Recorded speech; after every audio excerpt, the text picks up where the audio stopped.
Welcome back to What You Need to Know for Audio Engineers.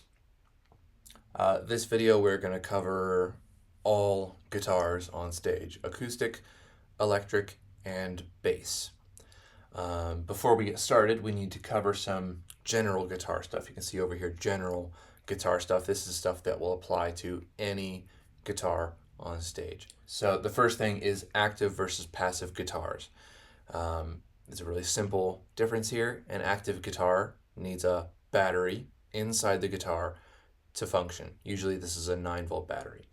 Passive guitars do not need a battery at all. But the benefit of active electronics is that you get extra preamp capability, extra volume, and usually an EQ with treble, middle, and bass controls. Next is the active versus passive DI or LI. The function is to convert a unbalanced instrument cable into a balanced XLR cable, and usually the benefits of active versus passive DIs and LIs is the same benefits as for active and passive guitars. The next thing is digital versus analog. Digital has to convert signal from analog to digital, and once it's done, it has to convert the digital data back into analog sound waves so that it can be sent back along through the sound chain. That takes time, and digital effects, if you have a lot of them, can introduce some serious latency into the guitar signal, which causes all kinds of problems. Analog, there's none of that. There's none of that kind of issue with latency and things like that. But there is, again, a lot of flexibility. It's extremely common to use digital because of the flexibility of it. Next, mono, stereo, wet, dry, etc. This is the processing that that any signal can go through. Mono is just a single sound that's coming from a single source and going on a single cable. It's just one sound. Stereo takes that sound and splits it into two, and it changes things about both of them so that they are different from each other. And that's important because if you just have two mono signals right next to each other, the result is that we hear it as a single mono signal. It doesn't sound stereo. It doesn't sound big. It doesn't sound wide. All the things that we associate with stereo. It just sounds mono. It sounds like it's coming from a single place.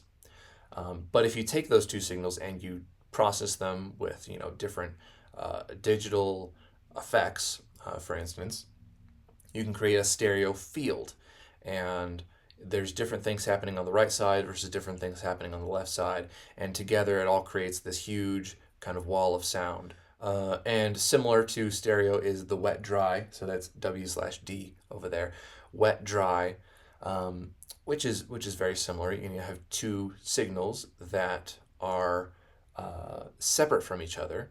One has wet effects on it, which is wet delays, reverbs, modulations, thing like that. That's wet effects. And the other has dry effects like overdrive, compression, etc. So in a wet dry, you usually have those two signals, and sometimes they are processed mono so that they sound on top of each other. They come directly at you, but they come directly at you on top of each other like this, versus just a single mono signal. Or you can pan them left and right and have just your dry signal over here, just your wet signal over here. And needless to say, you need to know which of these your guitar player is sending you. Is your guitar player sending you a mono signal, a stereo signal, a wet dry signal, a wet dry wet signal?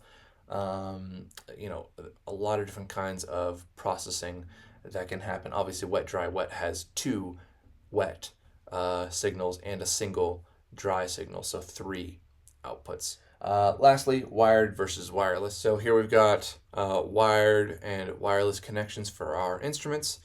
Here's our 1/4-inch unbalanced cable. This is an instrument cable. This plugs into your guitar, and that plugs into your effects processors. Your effects processors also are connected with instrument cables. Or you can have a wireless transmitter with the same 1/4-inch jack. Much like the wireless headset microphone, there's a cable that comes from the instrument to the transmitter. Okay, so there's all of our general guitar stuff. And that stuff is going to apply to any kind of guitar, acoustic, electric, or bass. Now it's time to talk about the acoustic guitar and what do we usually expect to see and hear from an acoustic guitar on a worship team.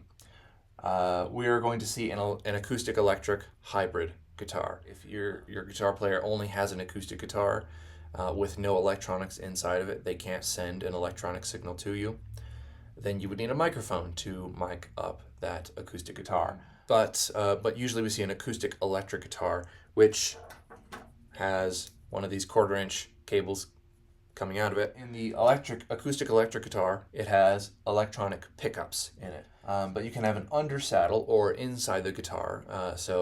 Undersaddle pickups, you can't see them, you can't tell that it's there. So the acoustic guitar just looks like an acoustic guitar, but it's got a cable coming out of the back of it.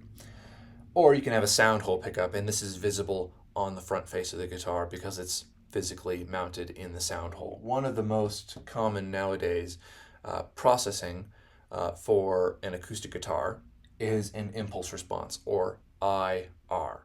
Basically, an impulse response takes the sound of a recorded acoustic guitar and applies it to the electronic signal coming out of the cable of the acoustic electric guitar on stage. Once it is processed through an impulse response, sounds drastically different, much more natural, much more just like it's just an acoustic guitar, and it doesn't sound like an acoustic electric guitar. It sounds like an acoustic guitar. It sounds, hopefully, just as good as if you had a microphone sitting in front of that guitar in a studio environment. And lastly, acoustic guitar can run through effects. Maybe there's a delay pedal, maybe there's a reverb pedal, maybe there's some sort of chorus or something like that to give a stereo image to the acoustic guitar. There's lots of different kinds of effects that the acoustic guitarist might be running on stage before it gets to the DI and before it goes to the mix rack, and before you start adding things like reverb and compression and EQ to it. It is well worth being aware of the possibilities of what can happen to an acoustic guitar signal before it gets to you. All right, now the electric guitar. The first thing to know about electric guitar, just like acoustic guitar, is electric guitars can also use microphones on stage. So if you are using a real amplifier, or the guitar player is using a real amplifier for their sound, then you need microphones for it. If they are running a DI guitar sound with a modeler and an impulse response, there's no speaker, there's no actual volume coming from it. It's a direct input. And it's going through a DI, a direct injection box. Next, the pickups in the electric guitar. Single coil pickups versus humbucker pickups. Some interference, electronic interference with single coil pickups, or with humbuckers as well, but more commonly with single coil pickups. That interference can find its way into the sound and will sound like a loud buzzing or humming or static noise or something like that. But if you don't have any of that, single coil pickups do sound good. They sound a little bit quieter, less bass, more brightness, things like that. Things that worship guitarists like is brightness. Or there's also humbuckers, and humbuckers have no hum. They completely canceled the hum. Maybe a little bit louder, maybe a little bit more bassy, maybe a little bit less treble, things like that. But they do sound good in their own way. And single coil guitars, if it has 2 pickups on it, it can also do hum canceling if the guitarist has both of the pickups on. Next, effects. Effects can get pretty extensive. A lot of complexity can come from the sound of an electric guitar through some relatively cheap, comparatively anyway, relatively cheap pieces of equipment, such as the Helix or HX Stomp. Or your guitar player could have a mothership pedal board, with 10 or 15 guitar pedals on it.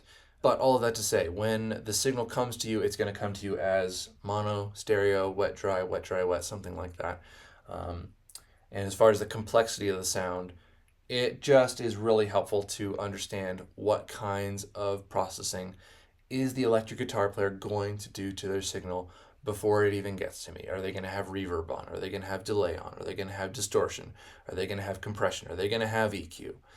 And a lot of times the electric guitar will kind of be a complete sound that you don't really need to add compression to at the soundboard or reverb or EQ or anything like that.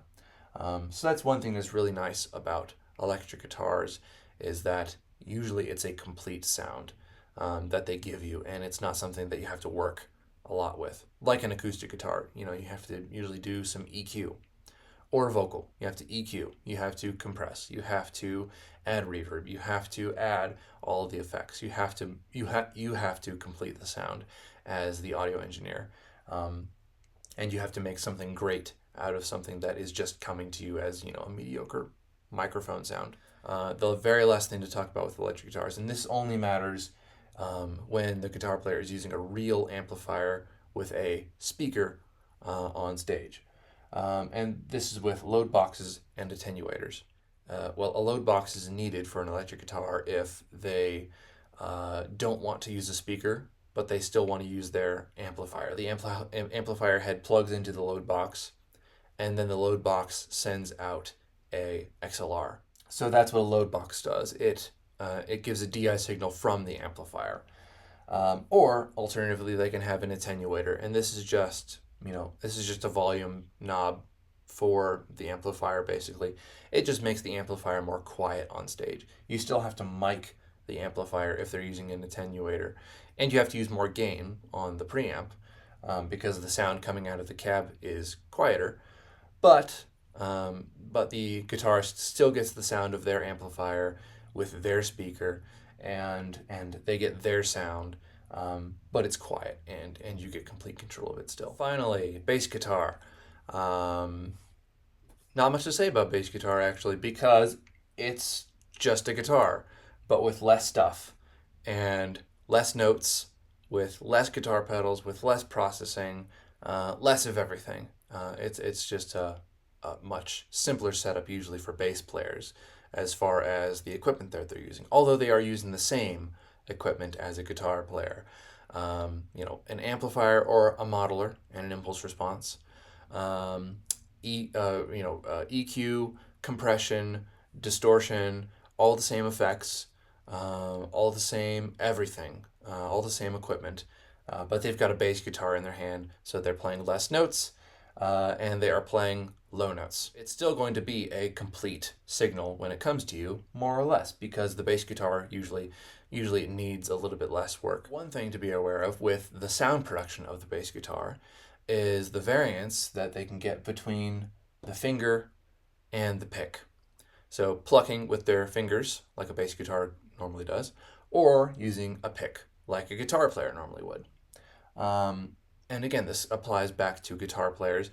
There's a vast difference between the sound of a finger-plucked guitar versus a picked guitar. Any number of the more kind of rock bass sounds in worship music are going to use a pick, especially Phil Wickham. So if you're not getting a good sound out of your bass guitar player, you have to ask them, it looks like you're not using a pick, but I think this song could really benefit from you using a pick on it. Really quickly, just want to show what kind of processing you might expect to see from guitar, electric, acoustic, or bass. So this is an HX Stomp right here, if you couldn't tell right there, line 6 HX Stomp. This is usually used to process our bass guitar. And here we have a bass guitar patch. There is an SVT amp model and an impulse response of a cabinet. There's also an EQ and a compression on there as well. And here's our main kind of guitar processor. This is a bigger version of the Helix. This one is also running from this wireless receiver right here. So there's a transmitter right there. That's the transmitter that I showed earlier in the video. But that transmitter transmits to this receiver right here, and that goes into the Helix right here, and there's, there's distortion, there's an amp, there's EQ, it looks like there's a gate on here as well, reverb and delay as well. And we can see here that we could also run an acoustic guitar from this same unit right here. Here's an impulse response of an acoustic guitar, and here's an EQ. And the final thing I'd like to show here is a couple of DIs. Here's a passive DI, does not need power to run at all. Here is an active DI. This is the one for our acoustic guitar, and this is the one for the bass guitar, but any instrument could go into a passive DI or an active DI. This is just a more acoustic DI tailored to acoustic guitars. It's active. It runs on phantom power through the XLR cable, and you can see there's a little 48 volts indicator right there when it is powered. And there's an EQ here, a whole bunch of different features that you can have on an active DI versus a passive DI, where passive DI, it's just you go in and it goes out. But active DIs can be a lot more in-depth and can do a lot more processing.